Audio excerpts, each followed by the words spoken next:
Hey everybody, Brian Zane here. Very husky voiced Brian Zane. I'm still recovering from a bit of an illness here, but I'm joined by Jay Biggs. We just finished watching the Royal Rumble Premium Live event. You said it right. Still takes some getting used to, but Jay, gut reaction. What did you think of the Royal Rumble show? It was entertaining. Very entertaining. Okay. A couple flat moments, but you know what? Mostly overall, it was a good pay-per-view to watch. I'm glad I did. It's like there was some positive moments for sure, but I think as we go through the event, match by match, it's going to just depress me even more going through and reliving it. Let's begin with the Universal Championship match. I'm sorry my voice is already dying here. I'm going to do my best as Seth freaking Rollins challenges Roman Reigns, and we got the Shield variant of Seth Rollins tonight. I like that. That was cool. It's like they've been dropping those hints all throughout this build about the connection with the Shield. I thought it was interesting. Commentary kind of went back and forth, referring to the third member of the Shield as Mox and also as Dean Ambrose. We saw that a couple times. Well, like I said to you just in us talking, though, it's a little weird that they even say the word Mox on WWE TV. Yeah. You would think they would say Ambrose because they own that likeness, and that's who everybody reminds or is remembered. Yeah, and what I thought about that, it's like it would seem intellectually dishonest, or it would seem like much bullshit to like, hey, Moxley's currently out there, as one of the top stars in wrestling right now. So, but to call him by Dean Ambrose, still, it's like it'd be kind of insulting to the intelligence. Like we all know he's Moxley now. WWE does that all the time. That's also very true. We get the Shield bomb, the one-man Shield bomb through the table, like within the first 2 minutes. Like psychology at play here. I was almost wondering if Seth was going to actually squash Roman for a second. Yeah, the Shield bomb, the buckle bomb, the stomp. Roman is able to kick out. And then there's more fighting. Spear on the outside by Roman. Shades of Money in the Bank 2016 when it goes for the spear again. And Seth catches him in the pedigree. Yeah. I love that spot there. Match ends when Roman puts Seth in the guillotine. And Seth valiantly makes his way to the ropes. Roman does not let go of the hold. And he's disqualified. So this match, which was pretty exciting, I think the straight up best one-on-one match of the show, had this kind of whack ending. Yeah. What do you think about that? Well, yeah, and speaking of holding on to the hold at the end, Seth kept a hold on the rope still, even though, so it was like a... Very, very brave. Yeah, very like strong. He passed out with it on there. Yeah. Anyway, but, much like a few of the matches tonight, there was just a flat ending to it, and it kind of took you by like, what the hell are they doing? Yeah, I mean, it's...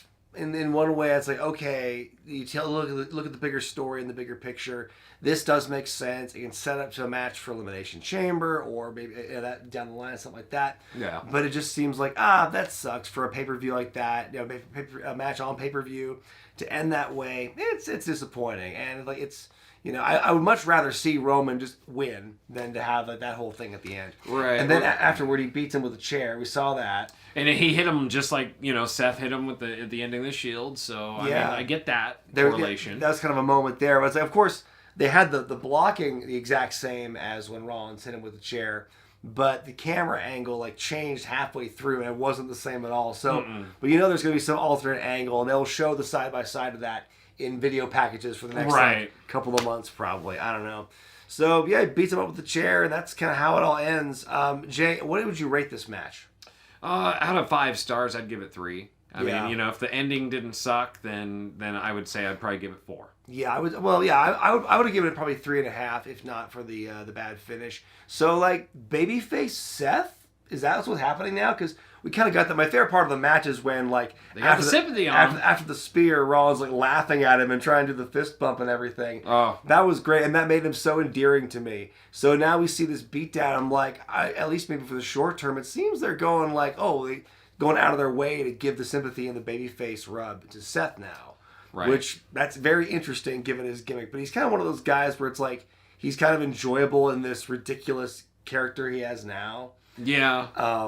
I mean, if they keep him like this, but give him that babyface persona, I mean, it's kind of like the tweener thing. You know what I mean? It's exactly what I've been saying with Kevin Owens. Right. He can kind of be face or heel depending on the plot. Yeah. Yeah. Moving on to the Women's Royal Rumble match. Your number 1 and number 2 were pretty surprising for a couple of reasons. Number 1 was Sasha Banks, who just returned the previous night on SmackDown. Right. I thought she was going to be the Iron Woman of this match. Spoiler alert, she was not. Number 2 was Melina, who last we saw, I think it was on NWA. The last time we've seen her on any kind of televised wrestling. She got the full entrance, man. They rolled out the red carpet. They had photographers out there. Yeah. She even did the split. It was pretty cool that they had her. And then there's this moment where it's like we're getting this long shot on Sasha, and like I think she's having a hard time getting out of all that gimmickry. She had, oh, by the way, Sasha Banks coming out with a Sailor Moon inspired gimmick. Saray must be fucking pissed. It's like, that's my gimmick. That's my pendant thing. Right. There's like a pose off between the two of them, and Melina just dumped out immediately.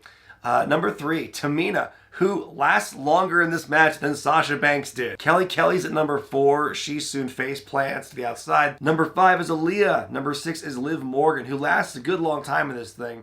Number 7 is Queen Zelina, who does eliminate Sasha. Yeah. 8's Bianca Belair. Number 9 is Dana Brooke. And I was very surprised that for an idea that already is kind of out, they're treating it as outrageous as like Dana Brooke is the 24/7 champion. How do we not get the 24/7 shenanigans like in this matchup?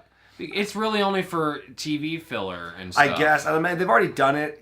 I feel like they've done that gag in the Rumble match before, so I can understand them not wanting to do it. But like, it feels like there was a missed opportunity there. But then again, I feel that this, I think that the women's Rumble match had a lot more going on in terms of like spots and stories than the men's did. Would you agree? Oh God, yes, man. Now, this is by far, to be honest with you, the women's Rumble was my favorite thing of the evening. Okay, really interesting. Yeah. We had Michelle McCool at number 10. You've got Sonya Deville at number 11, and she had the jacket on, and so she went to commentary for a bit to kill time. Natalya at number 12. Cameron at number 3, one half of the Funkadactyls. And that's the best part is because somebody on commentary, I think it's McAfee, accidentally slips and says that Cameron used to be tag team partners with Naomi and the Funkadactyls. Well, yeah. And that's what catches Sonya Deville, and she goes, they're friends? But it's like, I love that. It's like, of course, she would know that, right? I imagine Sonya Deville would know that. She's been in the system long enough. But anyway, she gets in the ring finally and just beats the hell out of Cameron, like checks her in the ring, dumps her out. Naomi is number 14, which I thought, okay, I saw that coming. And so she goes to check on Cameron. For like a half second, she's like, you okay? Cool, I'm going to get in the ring now. And then she just goes after Sonya. She eliminates Sonya fairly quickly. And, but of course, the story's not over with them yet. Later, Sonya will like take Naomi's hands and pull her out of the ring. Well, right, yeah. So, yeah, that's that story. It didn't end on Friday, folks. You knew it was going to continue on this one. And so this months-long endeavor, which has still never been fully explained, is going to keep on going right through the road to WrestleMania, baby. Boy, I'll let you know how that goes on Friday. Number 15, Carmella. Number 16, Rhea Ripley, who dumps Zelina and Carmella out of the ring single-handedly. Right. Number 17, Charlotte Flair goes on a big run here. She makes it to the final 2. You'll never guess who beat her. Number 18 was kind of funny. Ivory showed up in the Right to Censor garb. I read on Twitter before we were rolling this, 60 years old. Wow. For Ivory. So she looks good for 60, and she comes out and just chastises the ladies. And like Rhea Ripley just picks her up and dumps her out while Ivory continues to just talk. On the microphone. She had a mic in her hand the whole time. Right up here. And then she even gets dumped down and goes, how dare you? It was so funny, but like, what gripe does she have against these women? She won. Right to Censor won the war. Yeah, the PG era has been going on a long time. 19 is Brie Bella. Number 20 is Mickie James, who got the full treatment. She got Loved it. Hardcore Country. She came out with the belt. The lower third said Impact Knockouts champion, and like, holy shit, like it was crazy. I didn't expect to get the full treatment, but we did, and I thought that was really cool. That was awesome, man. I enjoyed her being in there, and we got to see her and like Michelle McCool wrap it up. Some blast from the past stuff there. I thought it was, it was a very Impact spent a lot more time hyping Mickie in the Rumble than WWE spent hyping Mickie in the Rumble, I will say. Yeah. It was a big moment for Impact, and I think it's one of those, something we've talked about on the podcast, how Impact has like been able to work with like every company at some point in the last like couple of years. And I don't know if this is going to lead to anything more. Obviously, we didn't see any more other stars from other companies come to the Rumbles in this show.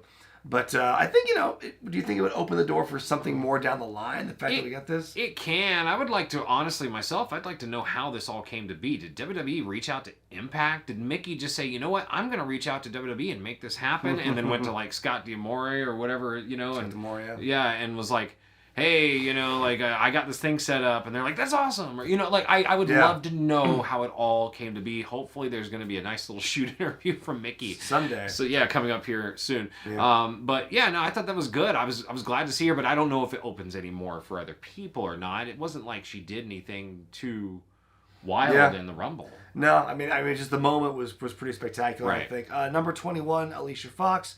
Number 22, Nikki ASH, who tries to jump Rhea from behind and doesn't really work. Number 23, the legend, Summer Rae. We get a slap off with her and Natalya. It's totally like this is being filmed for Total Divas. It's exactly what they're doing. That's pretty much what it looked like. And it's like you can hear the upbeat music playing in the background while they're doing it, and then you can imagine them cutting to Natalya in the interview room talking about it. It plays out in your head perfectly. Natalya dumps Summer Rae out of the ring soon after that. Number 24 is Nikki Bella. We get a brief Team Bella reunion with the twins and then Alicia Fox, but they deck her off the apron, which is pretty funny. Take long for her. Number 25, Sarah Logan, who we had not seen in quite some time. All they did, they brought Sarah Logan in to share a look with Liv Morgan and then get eliminated from the match. Like, why did you bring her there? Was it Charlotte that took her out, I think?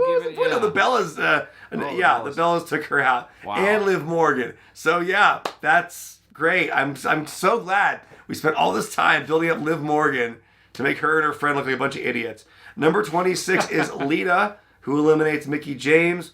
Number 27, we get two Attitude Era legends in Mighty Molly coming out, which I was confused. It was Mighty Molly, the music and the look, but the Titantron said Molly Holly. Yeah. It's confusing branding. Get your branding right. She didn't see what was coming on her way down, though. Yeah, she got jumped by Nikki ASH. There's only room for one superhero here. Right.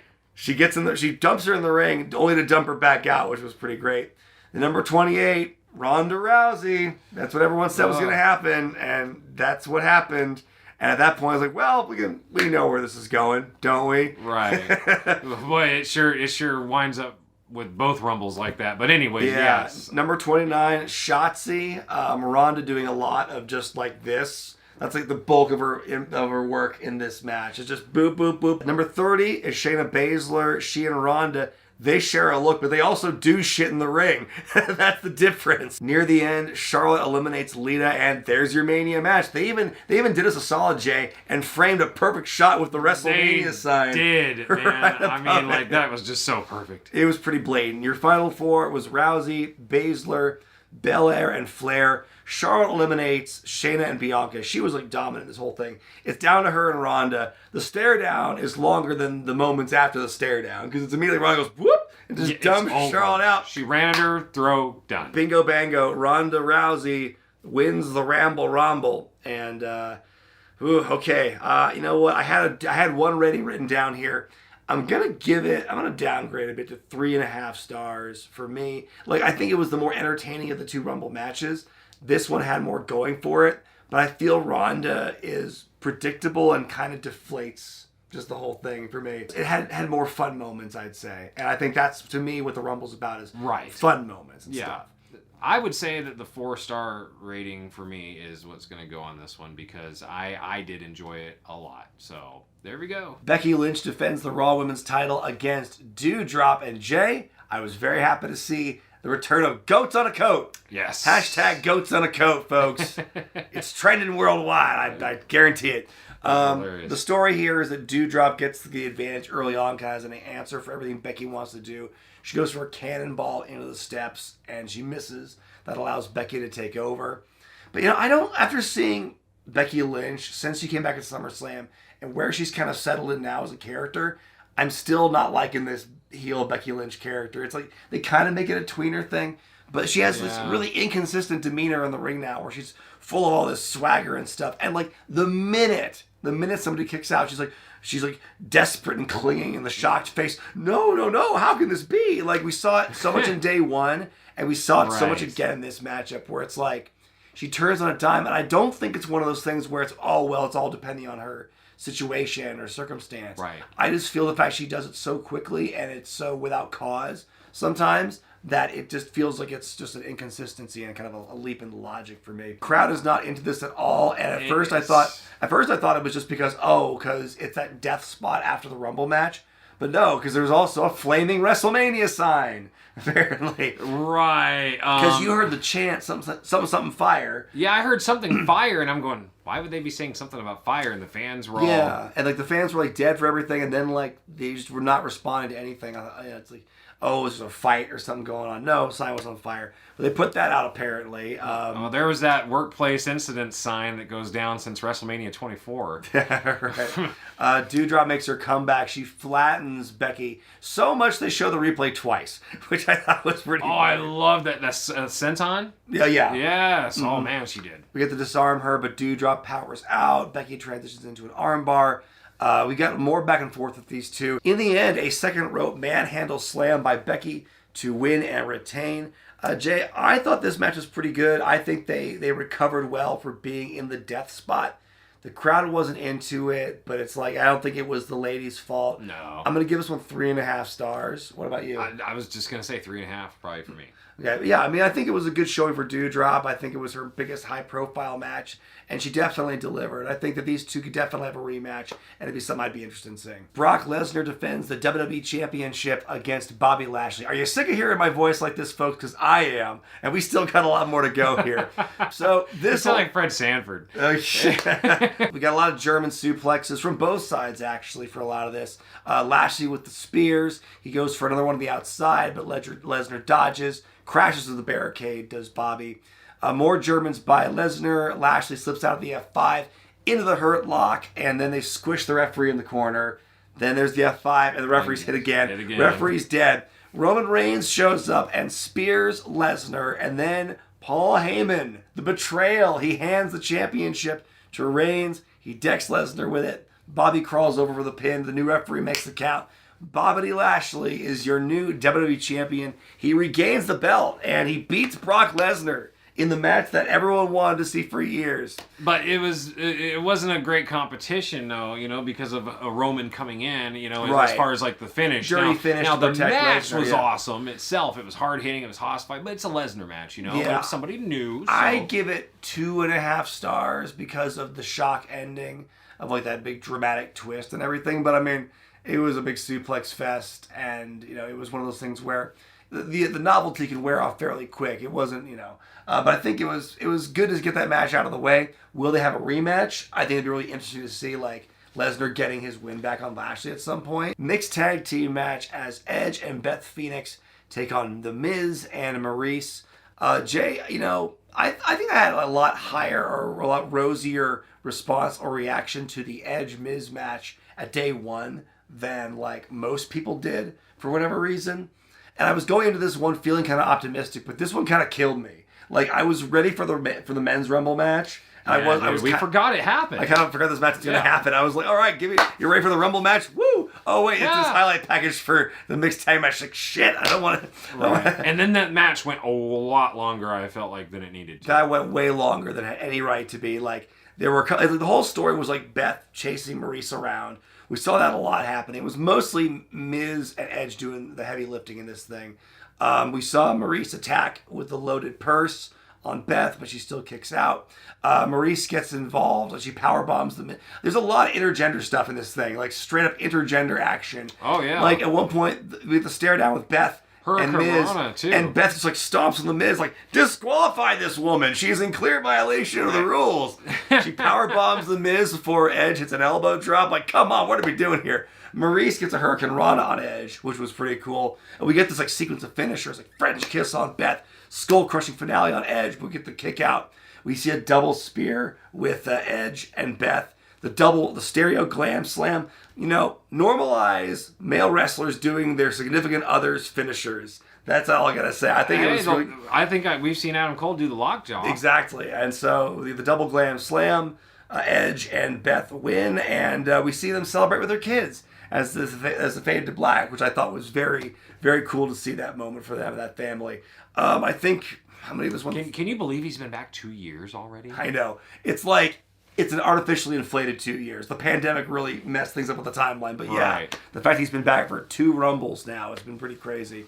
I'm going to give this one 3 stars because like it was cool to see Beth Phoenix back in the ring But I think this match, like, it was a match that should have gone a lot shorter, I think. We're going to reverse scores. I'm going to go with 2.5. Okay. So, Jay, I know that my voice is dying, so I'm going to give you the honors of you leading this last match, the Men's Royal Rumble. I get to announce the names of the Royal Rumble. Yeah. Here we go. Okay. Well, coming in first was AJ Styles. And then Intercontinental Champion Shinsuke Nakamura was number 2. I'm going to be very happy to see the return of the rivalry.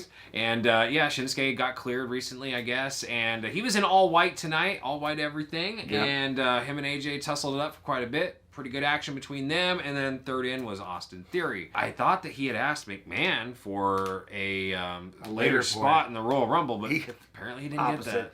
I guess he's going to get smacked around tomorrow.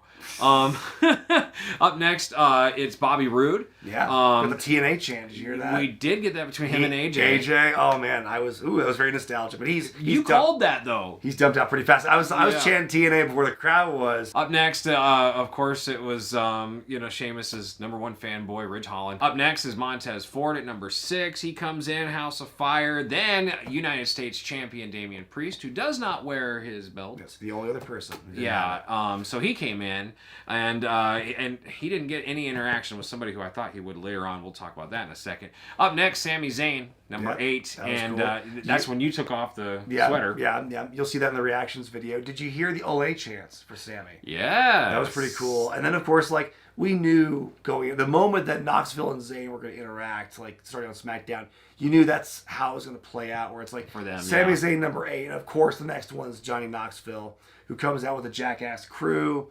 I loved it, actually. That was actually pretty funny. Like, I enjoyed that part. He didn't get involved with as many people as I thought he was going to, but when Johnny Knoxville comes out, who is it that he takes the big hit from and falls right? AJ Styles. That's right. That's it. It's like, it was. I was expecting, obviously, he and Sami. I didn't expect the other wrestlers to get involved too, like AJ hitting him, Montez hitting him with the splash and everything. He gets dumped off with a Helluva kick off the apron, so Knoxville's down. Then Sami's gone right after, which made me a sad boy. Yeah, it was a little weird that they eliminated him so quick afterwards, but it is what it is. Next, Angelo Dawkins of the Street Profits. He's not going to take too long because number 11 comes in, which is Omos, and he's going to dump Dawkins right over, right away. Omos, man.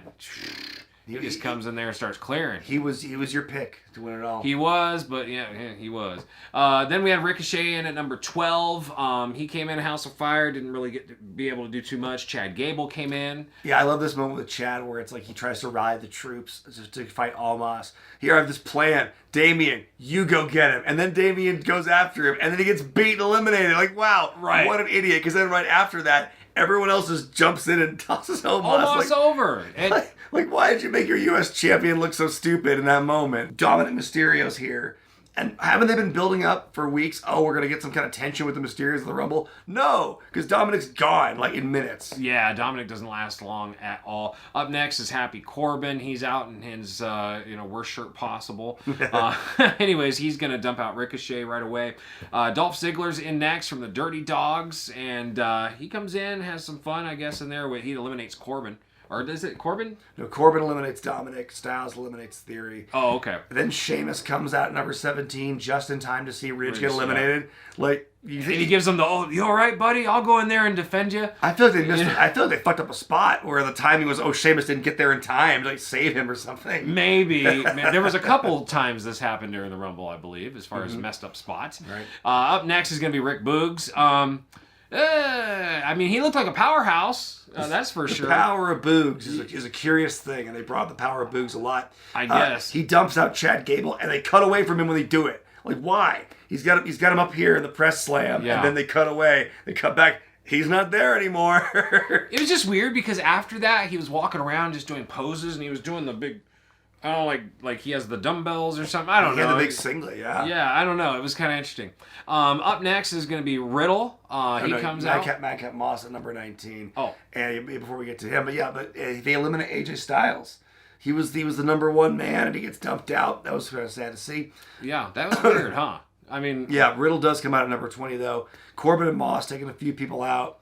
And then number 21, Drew Mac, he's back, baby. Yeah, and they treated it like it was the second coming. Pat McAfee was going like, "Oh, those hours of rehabilitation have led to this moment." It's like, dude, he's only been out for 4 weeks. They act like he was gone for half a year. Well, that's what he said, though. Some we thought he'd be out for a year of action. Like, get the fuck out of here. Like, why would you say a year? And then he comes back. Like, Cena came back with a bit more of a broad window of time than that. Right, you were upset with him. That's hilarious. Okay, up next was Kevin Owens, your pick. That's right. In the Rumble. Rey Mysterio finally makes his way out, number 23. No interactions with Dominic. Dominic's been gone quite a while. Up next, number 24, it's our man Kofi Kingston. Let's see what kind of cool spots we get in the Rumble this year. And none. But you know what? It leaves one to wonder if there was something else that was planned. Yeah, him not fucking up. Yeah, I felt so bad. Like, it's, he went for the landing, and it was the big flight, and then you can see his feet touch for a second. He goes, "Whoop," tries to pull him back up. Nope, sorry. Right. Everyone saw it. It was clear as day. Shot in 4K, baby. There's no way. That's funny. And yeah, I mean, it's funny because Big E came out like 2 spots later. It was like Kofi, Otis, Big E. And like, you bet they were going to do something. Nope, not anymore. Nothing. It's live TV, folks. Yeah, right, exactly. But then we go on. Finally, we get Bad Bunny, who comes out. I had heard he was going to come out, but I wasn't sure about it. So I mean, that was I was surprised with how the name was, like, before the music plays. Less than a second passes, and Michael Cole goes, "Number 27 is Bad Bunny." Like, have some surprise in your voice a little bit. I was just right.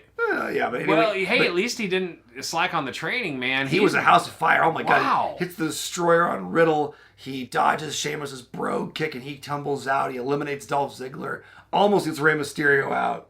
It was crazy. Then number 8, speaking of 28, speaking of crazy, Shane McMahon. Another one. Why? He eliminates Kevin Owens. Like, what the fuck? I don't want to see these guys wrestle again. I was done with that like 2 years ago, 3 years ago. but I will say Shane McMahon looked pretty darn good. I mean, he did. The fans were chanting, "You still got it," and by away. And by it, you mean really bad worked punches. Yep, he still got it. Number 29, the hometown boy, Randy Orton. He gets a hell of a pop. Yep, he eliminates Big E, so that tells you how important it was that he won the championship last year. Well, he's been removed to SmackDown anyways. So you need to forget about that. He and Riddle worked together to get Otis out of the ring. Up next is Brock Lesnar at number 30, and I mean, it had to be, right? I didn't want to believe it. Everyone was saying it was going to happen. I'm like, no. But then, of course, I forget. Oh no, this is what happens. Lesnar just like gets dropped into everything. He is the answer to everything. We used to think that Finn Balor was the answer to everything. No. It's Brock Lesnar all the way. Then what surprised me is I thought we'd kick off the night with Brock Lesnar and Bobby Lashley just to get a hot start to the night, and then he would come out at the end, and that would be kind of like, whoa, holy crap. Didn't need that much time, apparently. I guess not. Well, that's because Miz and Maryse's match took so damn long. He dumps everyone out. It's down to he and Drew, and much like what happened with Ronda and Charlotte, it's just boop, boop, boop, out you go. Out. Brock's the winner. What the fuck? I gotta say though, Brock caught some like heat from the fans at the end, especially when he eliminated Randy Orton. The fans like almost kind of turned on him because, well, it was St. Louis, you know. I get that, but after that, I mean, it was kind of like, yeah. And you know, to be honest with you, that ending, it flat. Yeah, I mean that's what happens. Like, I mean, they've played that card so many times that at this point it's like, what are we doing? Right. With Ronda and Brock both winning, I think it's like we remind ourselves of this every year, where WrestleMania isn't the show where it's like, it doesn't seem to be anymore. It's not, their goal is not to like, hey, let's coronate new stars. Hey, let's put on like the objectively best show possible. It's like, what's going to draw the most? Who are the biggest stars? Who are the biggest combinations? That's why you have Charlotte going against Lita, no doubt. Right. That's why you're going to have Brock Lesnar winning the Rumble. That's why you're going to have Ronda come back, win the Rumble. And, like, there's so many other people you could theoretically put in those spots. And it's like, no, because we want to do it up big for Mania. So it's like, it just... I think we're going to get a couple rematches from this in Saudi Arabia, probably. I mean, like, that would be my guess. Yeah. You know, from the pay-per-view. But I guess we'll see. There's no Fastlane this year, so... we don't know. There's still time. They can fit it in there. So, if you're able to hear anything through what I said, that was our review of the Royal Rumble. So, Jay, what letter grade would you give this evening's event? I'd say with all the hype and everything, a B plus was a solid. Plus? Yeah, I'd say B plus. Okay, I'm gonna give it like a C plus. That's the way I'm gonna see it because, like I said, there were some fun moments in the Rumble matches. There generally are, but I think for them to both end so kind of flat and predictable, and just kind of like, oh, here we go again with some of these matchups, and it just seems like, what are we doing? Yeah, it's just kind of going in circles with that, I feel, and so that was a bit deflating. I don't think it's one of the stronger Rumbles pay-per-views, in my opinion. No, I wouldn't say it's like that, like wow, after it's all said and done. I just think the hype leading into it was kind of more of the thing. The hype is always the biggest thing, is it not? Right. Yeah, I think there were some questionable things, I will say. But what did you think of the Rumble, folks? Let us know in the comment section below. I'm going to drink some more throat coat tea, because I sure as heck need it. Yeah, you do. Definitely do. Yeah, so hopefully I'll sound better by the time, next week rolls around. But for Jay Biggs, I'm Brian Zane, and we'll see you next time.